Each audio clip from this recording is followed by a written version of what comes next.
but also opening a new front, working with our allies to win the battle of hearts and minds at home and abroad. And so as the world changes, so too our priorities must change. And for us, the way we must govern must change too. As Chancellor, I've learned that when you get something right, you build on it. But part of experience and judgment is to recognize that when you fall short, you listen, you learn, and then you are confident enough to set new priorities. And I've learned also that the best way to meet people's priorities is to involve and to engage people themselves. And for me, this starts with governing in a different way. Just as my first act as Chancellor of the Exchequer was to give away power to the Bank of England to restore trust in economic policy, so one of my first acts as Prime Minister would be to restore power to Parliament in order to build the trust of the British people in our democracy. Government must be more open and more accountable to Parliament. For example, in decisions about peace and war, in public appointments, and in a new ministerial code of conduct. But this is just the beginning.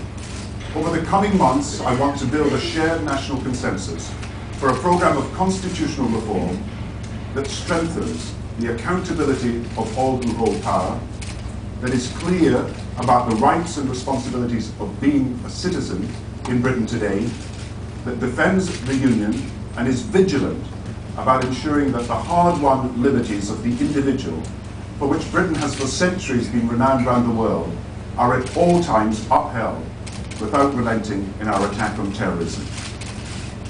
In today's world, all of us want our voice to be heard, our choices to count, and public services tailored to our personal needs. The skill and dedication of public servants improves our lives every day. And it's right that the public sector always seeks to be better, and that at all times we improve and we drive modernisation forward. Every policy, every structure founded on what is the essential requirement that public services exist for the parent, for the pupil, for the patient, and for the public who are to be served.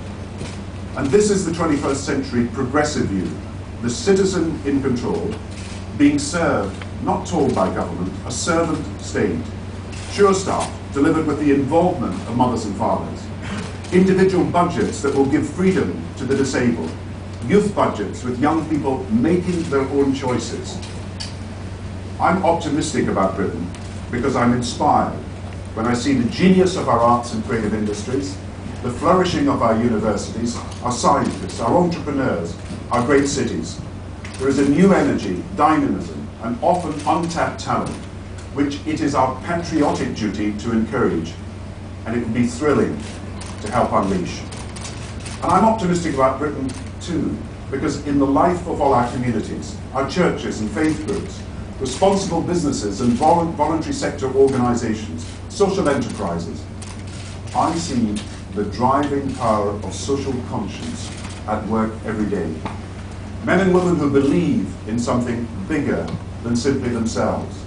They show that there is no problem too big in Britain that cannot be sorted out by what's best in Britain.